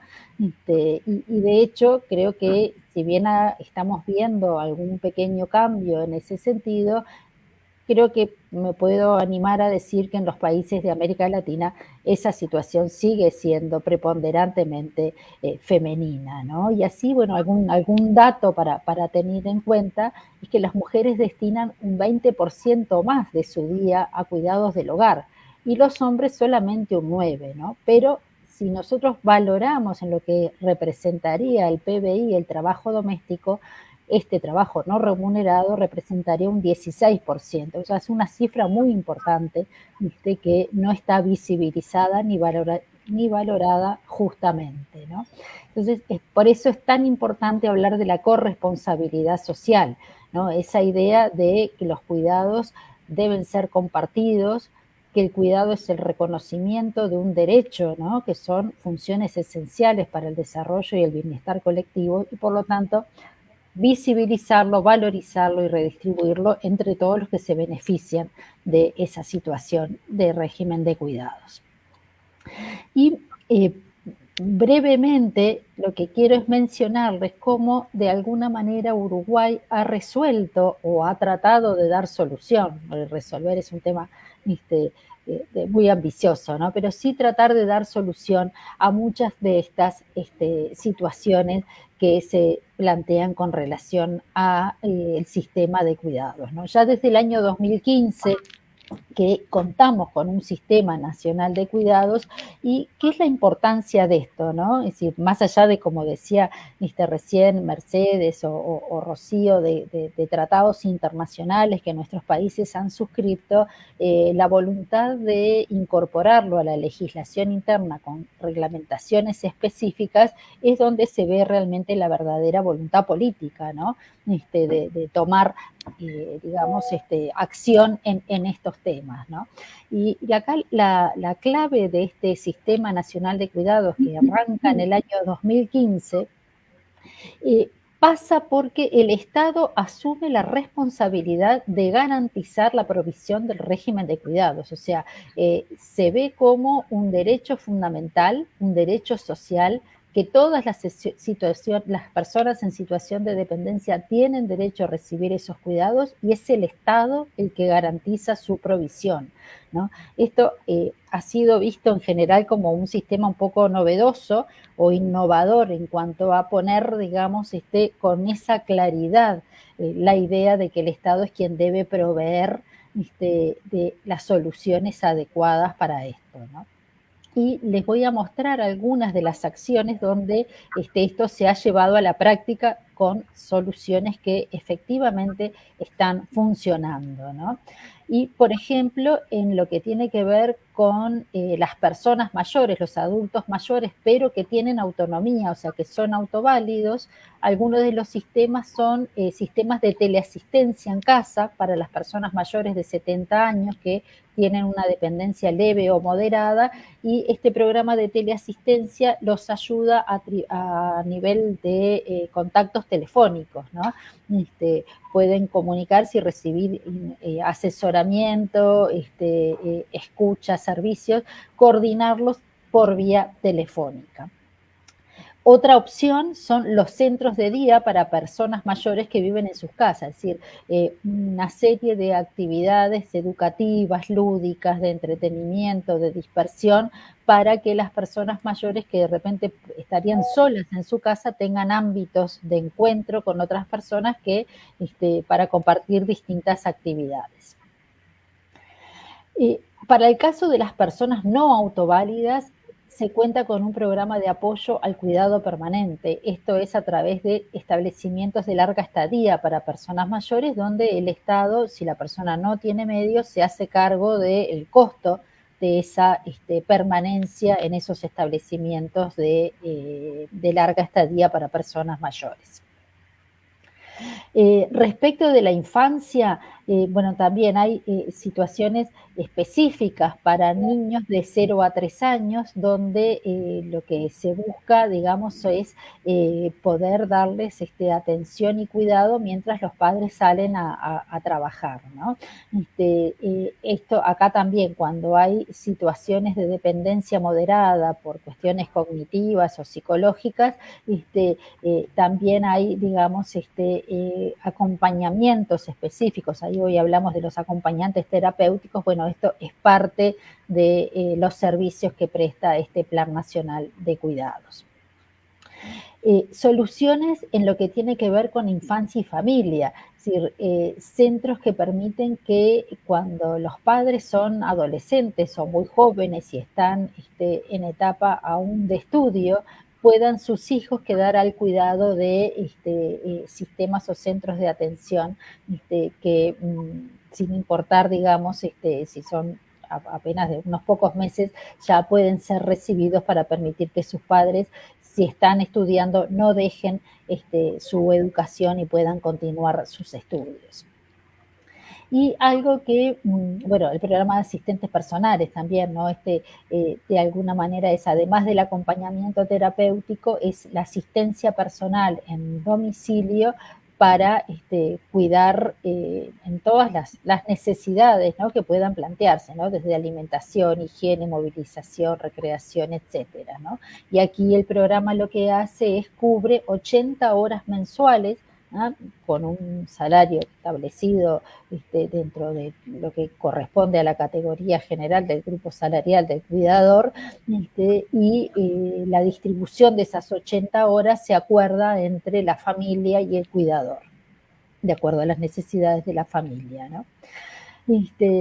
Y finalmente quiero concluir con esto que me parece que es algo bien, bien interesante, ¿no? Y es qué se hace para comprometer a los padres, a los varones, ¿no?, a esa corresponsabilidad que hablábamos al principio, ¿no? Es decir, esta es una campaña muy linda, se llama Vos también podés cuidar, ¿no?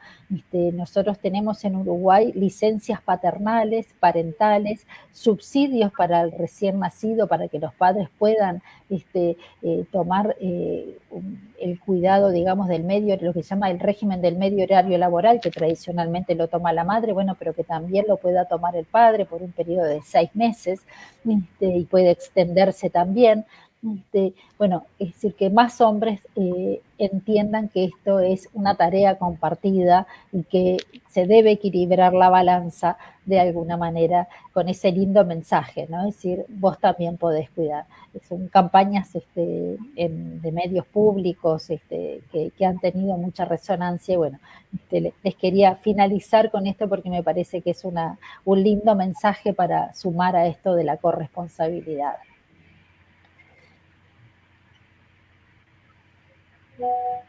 Muchas gracias, Anabela. Sí que ha sido muy bonito el mensaje que has dado. Ahora, Mercedes, Rocío, Manuela, en aspectos, en especial Rocío y Mercedes, en aspectos de cuidados, de políticas de cuidados, algún comentario que les merezca. Traten de ser lo más breve posible, por favor. Sí, cómo no, muy cortito. Varios puntos. Por ejemplo, acá en el Perú, la mujer se encarga del 80% cuando tiene algún tipo de discapacidad, el niño, el hijo, es el 80% de las mujeres las que se hacen cargo. Sin embargo, eso impide que estas mujeres trabajen. Gracias a Dios, a mí no me sucedió y a muchas otras tampoco, pero también tiene que ver con poder, con un nivel económico y un nivel sociocultural y socioeducativo, ¿no? Pero generalmente es el 80% y eso está en la estadística de Perú. Luego, la ley acá salió en el 2021. Efectivamente, nosotros tenemos todos los tratados internacionales y somos el país, y no miento en esto, que tenemos la mayor cantidad de normas. Y todas las normas son copiadas de todos los países. Y bueno, yo soy bastante crítica de mi país, pero lo hago casualmente para mejorar. Y efectivamente, estas son copiadas, es decir, tenemos las mismas normas. Por ejemplo, lo que nos ha contado de Uruguay, Anabela, nosotros no tenemos eso, para nada, en absoluto.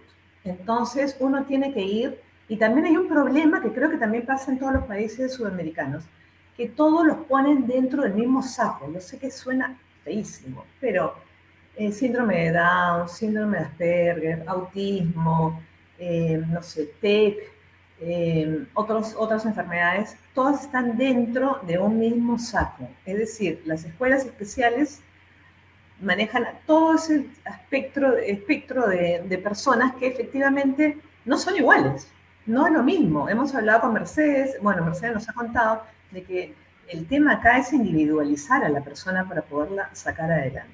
Individualizarla no solo nosotros los padres, sino también el contexto, la sociedad, que en eso se basa la educación de valores y principios que no tenemos y cada vez estamos perdiendo, y creo que son todos los países, también los europeos, los que cada día estamos perdiendo valores y principios, que entre los valores está la tolerancia, obviamente, ¿no? Y después es el Estado, que obviamente tiene que mantener unas políticas estables a raíz, en el paso del tiempo, porque una política pública mínima de 10 años, ¿no? Entonces, para manejar a este grupo de ciudadanos que son peruanos, argentinos, uruguayos, españoles, y que efectivamente, por sus derechos humanos, merecen una mejor calidad de vida. También otro tema que tenemos acá en Perú es que los cuidadores no tienen una retribución económica decente. Entonces también eso hace de que los cuidadores sean también personas que efectivamente no vayan a la par con la persona que están cuidando, porque hay mucha diferencia de nivel sociocultural y también económico. Entonces sí creo que también lo sufrimos todos los países latinoamericanos. Y bueno, y por último, vamos a ver el lado positivo, hay que dejar el lado positivo siempre y encontrarlo. Lo que hacemos acá en el Perú es que muchas municipalidades están poniendo los pantalones y están diciendo, bueno, tenemos en la población municipal, es decir, en la gobernación, determinada cantidad de ciudadanos que tienen algún tema, ¿no? Entonces vamos a manejarlos con nuestras escuelas, con nuestros grupos, con grupos de padres y con grupos de centros de día. Muchísimas gracias. Gracias a ti, Rocío. Mercedes. Bueno, Manuela, creo que, ¿no? Manuela, ¿querías decir algo? Bueno, yo como conclusión muy breve, me voy a palabras de Mercedes cuando decía que la clave está en las fortalezas. Creo que es el mensaje positivo concluyente para las familias es cada uno identificar sus propias fortalezas para poder seguir adelante con este camino, ¿no? que comienza en el momento en el que una familia entra, se detecta, se diagnostica una persona, un niño con autismo. Entonces, cada uno autoconocerse, ver qué fortalezas tiene y aprovechar esas fortalezas de la mejor manera para ir construyendo. Gracias, Manuela. Mercedes. Bueno, respecto a lo que decía Rocío, coincido perfectamente con ella. Acá en Argentina ocurre lo mismo en cuanto al valor que se le da a las personas que proporcionan cuidados. O sea, en realidad están subvaloradas. Y nosotros tenemos la ventaja que no tenemos una legislación especial, pero sí tenemos en el rango constitucional las convenciones internacionales, o sea que forman parte del derecho constitucional argentino, tanto la Convención de los Derechos del Niño como o sea que, digamos, no se puede pedir más. Lo único que faltan son las prácticas, ¿no? Es precisamente eso. Y bueno, vuelvo a reiterar que las personas con discapacidad también son grandes maestros. Y como decía Christian Plebs, doctor Plebs, hace poco en una charla que tuvimos, él en 30 años de psiquiatría dice, no conocí ningún niño que no aprenda. Todos tienen tiempos, ritmos y formas de procesar la información diferentes, pero aprenden.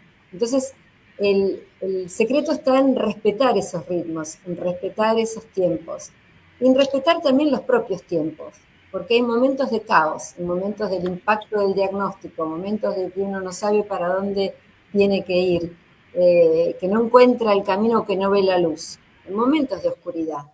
Pero bueno, cada persona sale en el momento que puede salir de ese momento. Cuando sale de ese momento, ese es el estilo de afrontamiento que, como decía Aaron Antonovsky, que es un sociólogo norteamericano israelí, que habla de la sensación de coherencia, cuando uno encuentra una sensación de coherencia, de darle coherencia a la propia vida y un sentido, digamos.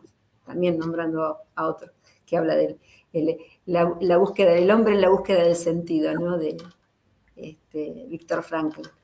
El tema es darle un sentido a esto que te toca vivir, ¿no? Y afrontarlo de la mejor manera. Yo creo que, obviamente, la responsabilidad de todos, la responsabilidad social. Yo diría más la responsabilidad social que la responsabilidad del Estado, porque cuando hay responsabilidad social, el Estado también se hace cargo.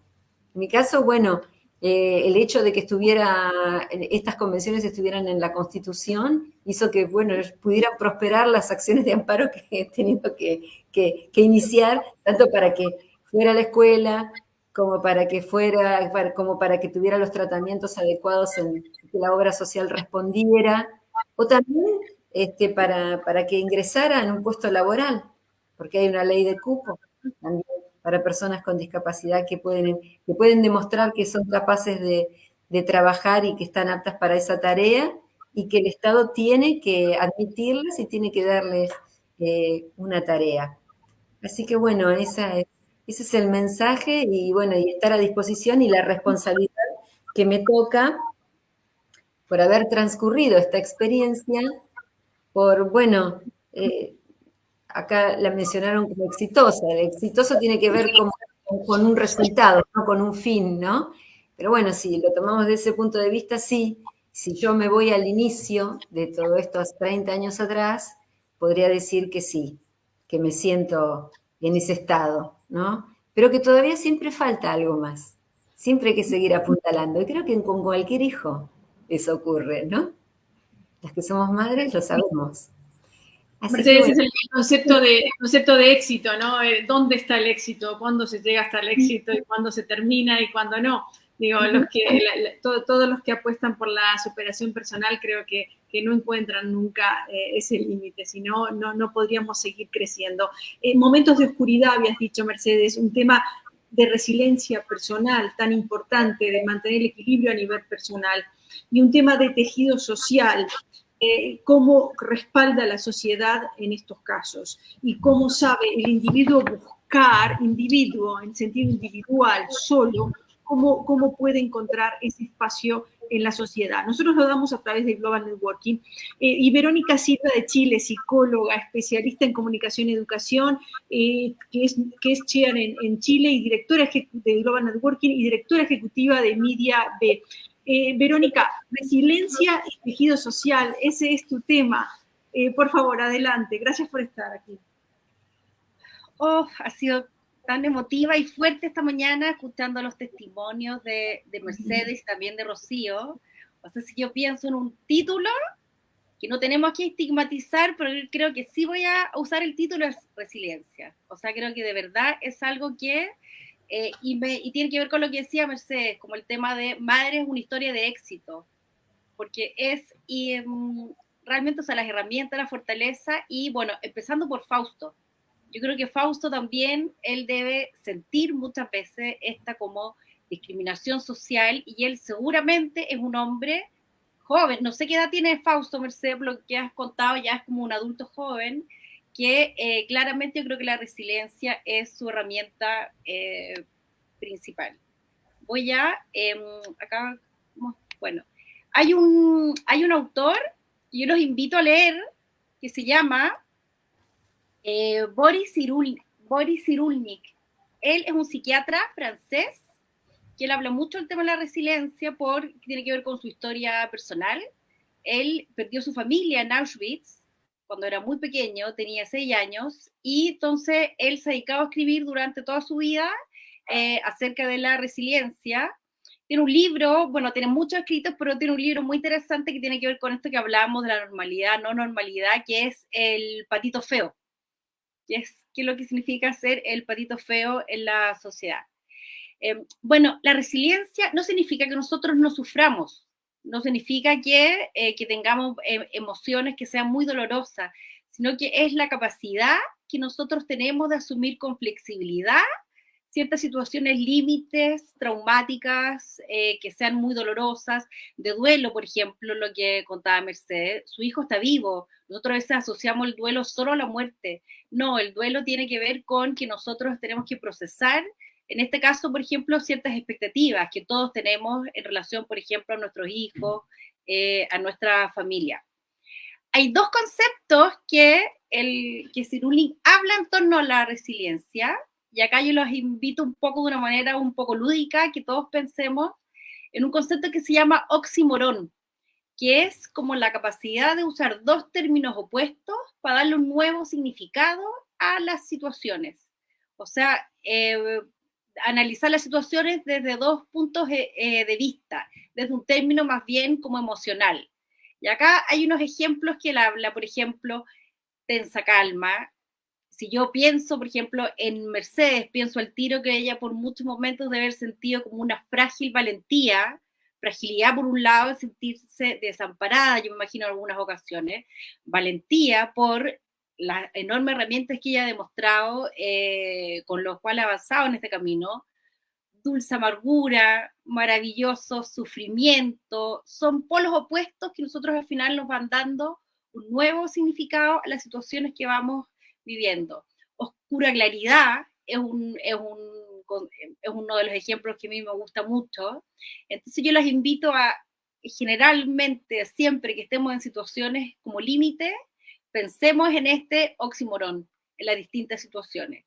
Y eso yo creo que es que lo que Mercé nos ha demostrado a través de su relato, cómo su vida ha ido fluyendo todo el rato a través de estos como dos polaridades.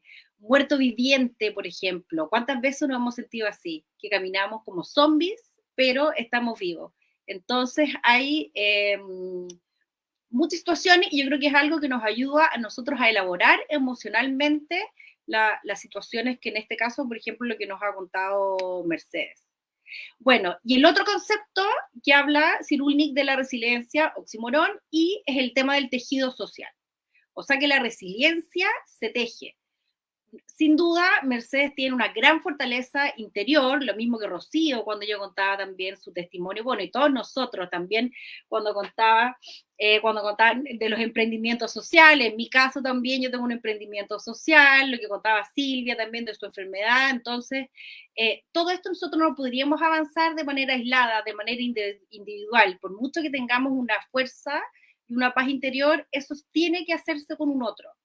Tiene que hacerse con un otro con el cual nosotros vamos de la mano combinando este entorno exterior con nuestro estado más interior.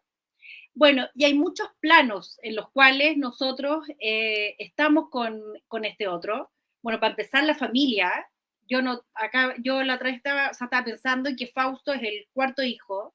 Sin duda, me imagino yo que ha sido muy difícil, pero el entorno familiar a Fausto no sería el mismo sin su mamá, sin sus hermanos. Eso claramente sería muy distinto. Bueno, y la escuela, que también tiene el deber de darnos entornos seguros a todos los niños, a todos los estudiantes, no solo los que tienen cierta discapacidad.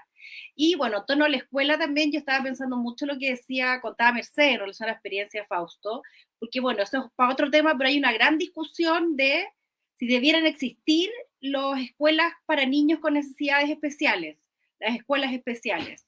En algunos países eso ya se ha ido erradicando porque al final, por un lado, está que se acentúa la condición especial de los niños versus incorporarlo en un entorno más común, por no decir normal, pero eso es como una gran discusión. Pero bueno, la escuela y la familia, ¿qué es lo que le otorgan a los niños? En este caso, Fausto, un entorno seguro. Después, que lo que es mi tema es la realización, lo que podemos hacer nosotros con los medios de comunicación y las redes sociales. O sea, la realización de contenidos mediáticos. Por ejemplo, en escuelas especiales que nosotros hemos trabajado en la fundación, los niños hacen sus propias realizaciones audiovisuales y con eso ellos se visibilizan. Entonces van creando una comunidad virtual con la cual ellos presentan sus puntos de vista y eso es un desafío, bueno, que después yo le quiero plantear a Mercedes porque, bueno, el documental se hizo sobre Fausto, no lo hizo él, pero yo creo que el gran valor de las partes que tiene el documental es cuando él habla. Y esto que él nos dice a todos que nosotros somos distintos. Y eso para él tiene un gran valor el visibilizarse y los medios de comunicación nos da la posibilidad de masificar esto, que esto sea masivo. Entonces que lo de Fausto no quede solo en el entorno familiar y escolar, por ejemplo, institucional, sino que está la posibilidad de expandirlo y compartirlo con comunidades globales, comunidades, porque de seguro hay muchos niños en todas las partes del mundo que pasan lo mismo. De hecho, hay un autor que dice en temas de comunicación y educación que crearse y compartir no es crear. Hay un minuto que nosotros tenemos la obligación, o sea, yo creo que En este caso, por ejemplo, Mercedes es como el compromiso social, y qué es lo que ella está haciendo ahora de difundir su vivencia, difundir el caso de lo que ella ha pasado con Fausto, y especialmente porque es un resultado exitoso, por así decirlo. Entonces yo creo que es un relato muy inspirador para muchas madres que distorsión parecía. Bueno, y también a través de la realización de contenidos mediáticos, que puede ser un video, puede ser un podcast. Por ejemplo, la Fundación, nosotros tenemos un podcast con profesoras de educación especial, que ellas relatan todas sus vivencias del día a día, que después también las quiero invitar a sumarse. Otro pilar es la creatividad, y que nos permite la realización de nuestros discursos audiovisuales mediáticos. Necesitamos la creatividad y el humor.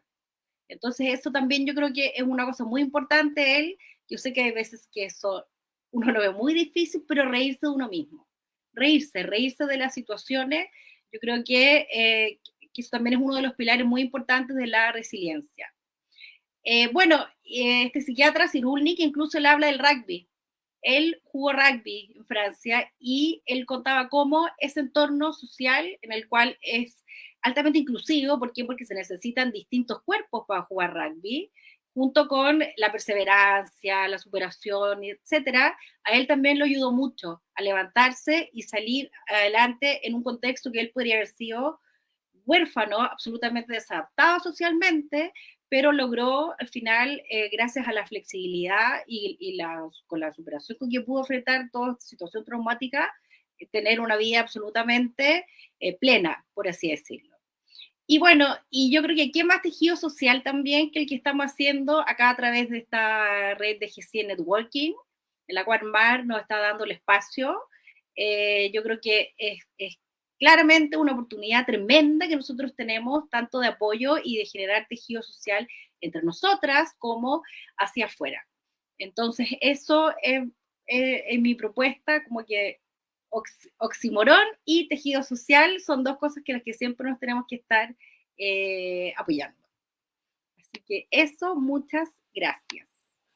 No sé si alguien está pensando en su propio oximorón, si quiere hacer ese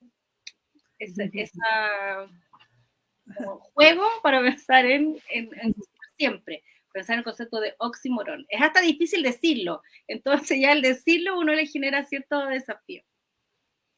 Gracias, Verónica. Sabía que iba a ser maravillosa su presentación y que nos iba a iluminar desde un ángulo muy, muy distinto, pero oximorón yo creo que es este evento, ¿no? Ese oximorón de una situación que puede ser una tragedia, que puede llevar al quiebre total de una persona, y sin embargo la tenemos a Mercedes, que ha rescatado a su familia, que ha influenciado en su sociedad y que se ha integrado a este Global Networking, plasmándonos con esperanza y con proyectos de futuro. Así que muchísimas gracias a todas. No sé si tienen algún comentario muy rápido, ya vamos muy pasadas de tiempo. Si tienen alguno, lo hacemos ahora y después la dejamos a Mercedes. No voy a hacer las conclusiones yo porque no lo merezco. Digo, tiene que ser Mercedes que nos diga, que nos ilustre y que deje ese mensaje esperanzador para otras madres en esa situación que tanto lo necesitan y que tanto necesitan de este networking global para abrir la mente y tener ese oximorón, esa actitud de oximorón de que lo que puede ser agrio realmente es dulce y tiene una enseñanza que lo lleva a incluso vivir en plenitud. Gracias. Mercedes. O el resto, ¿alguna pregunta antes de Mercedes? ¿Algún comentario? ¿Sí? Hacemos una ronda muy rápida, un minuto cada una. Manuela, un mensaje final, un minuto. Bueno, pues como mensaje final, podríamos decir desde el ámbito de la salud mental que en definitiva se trata de avanzar, porque sí que hay cada vez más recursos, pero necesitamos más aún, y también tener en cuenta esos recursos como persona. Ponemos el foco en los recursos que vemos, pero también tenemos que poner el foco en los recursos interiores de cada uno, y por supuesto de ver todo con una mente más abierta, ¿no? Desde un ángulo, desde un prisma mayor, también nos va a dar esa oportunidad de crecer en esta línea, en este campo. y muchas gracias a G100 por esta oportunidad. Gracias, Manuela. Silvia, esas ventanas de oportunidades, de emprendimiento. Bueno, en realidad nos ha permitido un análisis de un espectro autismo, darnos cuenta que nosotros podemos hacer mucho como sociedad y como personas también, no sentirnos que estamos solos, podemos desarrollar emprendimientos pequeños e ir creciendo. Ahorita la tecnología y tenemos también otra mirada después de la pandemia, el tema de trabajar desde casa. Así que podemos convertir nuestra casa en un lugar seguro y también tener esa esperanza que nos decía Mercedes y que, bueno, que todas han transmitido de alguna forma esa unión, ¿no? Y me encantó la palabra oxímoron para aplicarla constantemente. Muchas gracias. Gracias a ti, Silvia. Rocío, después de todo esto, de la legislación, los cuidados, digo, ¿qué mensaje nos deja eso? ¿Necesitamos del Estado? ¿No necesitamos? ¿Podemos solucionarlo desde la sociedad civil? Bueno, yo pienso que cierta parte de la población ya lo va solucionando, pero vuelvo a decir, hay mucha desigualdad. Entonces yo creo que siempre el Estado tiene que estar allí para ayudar. Y no todo el mundo es abogado, no todo el mundo puede hacer acciones de amparo, no todo el mundo. Entonces necesitamos darle esa posibilidad a las personas que no tienen esos conocimientos para poder decirles si hay una salida, si se puede ayudar, si podemos mejorar toda la calidad de vida de estos chicos, de estas personas, de estos ciudadanos. Y el oxímoron, bueno, me encantó, quisiera agradecerles a todo este grupo, siempre se aprende, me encantan estos grupos porque en verdad uno siempre sale con un aprendizaje nuevo, yo he salido con muchos aprendizajes el día de hoy, y bueno, la idea es ser positivos, ser luchadoras, seguir adelante y bueno, tener una personalidad en la cual uno pueda decir, bueno, sí se puede. Siempre hay una historia de éxito y bueno, lo hemos visto con Mercedes, así que esperemos que todas nuestras historias sean de éxito. Muchísimas gracias. Gracias a ti, Rocío. La tuya sin duda lo es. Anabela, ¿has visto la comparación que había hecho Rocío con Perú? De Uruguay, un mensaje muy rápido. Veo que tiene una legislación en el tema de cuidados. ¿Qué mensaje final dejarías? Bueno, volver a insistir en esto tan importante de la corresponsabilidad, ¿no? Es decir, el Estado acá tomó una decisión de tomar un rol activo, está bajado a prácticas concretas, a cosas que se están haciendo y que son muy bienvenidas, como decía Rocío, hay muchas personas que no tienen acceso y bueno, esto se viene a solucionar ese tema, pero hay un tema que también tenemos que cambiar como sociedad y es derribar esos estereotipos y esos sesgos impuestos de que las mujeres somos quienes tenemos que encargarnos de todo. Creo que traer la corresponsabilidad arriba de la mesa tiene que ser también una bandera. Y simplemente para terminar, que a lo largo de toda esta mañana tenía en la cabeza, cada vez que escuchaba los testimonios, la palabra resiliencia, y la verdad es que cuando llegamos al final con la presentación de Verónica me cerró todo, y que realmente esto tuvo una secuencia y un armado que creo que encastraron todas las piezas perfectamente. Bueno, un placer haber sido parte. Y una muy buena parte y una parte muy valiosa de este puzzle que hemos creado de juntar diferentes culturas, diferentes países, y de ahí es donde sale. Y lo global nace realmente de eso, de ese empoderamiento global que cada uno lo va adaptando acorde a sus ideas, a su filosofía y a su religión, ¿por qué no? O a su cultura. Verónica, el último minuto que ya nos has dado una clase maravillosa como una buena profesora que eres, dedicada a la educación, pero un mensaje muy corto final y ya enseguida pasamos a Mercedes con su mensaje esperanzador y poderoso para otras madres que no ven este puzzle de manera tan clara. Sí. A mí, admiración también. Yo creo que lo que siento, porque cada una ha presentado, es admiración y también que tiene que ver con esto del tejido social, que al final igual uno se identifica con cada presentación, hay partes que uno se va identificando y eso yo creo que al final nos va haciendo sentido.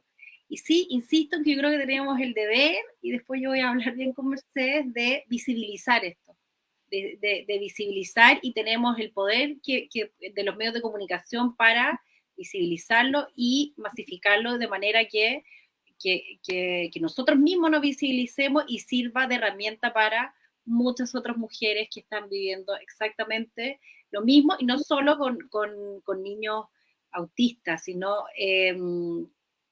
ni siquiera con alguna discapacidad. Yo creo que ya con el tema de ser cuidadora, insisto, hay una gran variedad de temas con el cual todos nos identificamos. Y muchas gracias. Gracias a ti, Verónica. Y te dejamos ahora, Mercedes, para ti, tú sola, con todas las conclusiones que has podido extraer. Es poco lo que te podemos iluminar a ti con lo que hemos dicho, pero porque eres tú realmente la que lidera. Pero seguro que alguna conclusión buena puede servir para ese puzzle, como decíamos, integrarlo mejor. Muchísimas gracias, Mercedes, por estar aquí, y ahora es todo tuyo.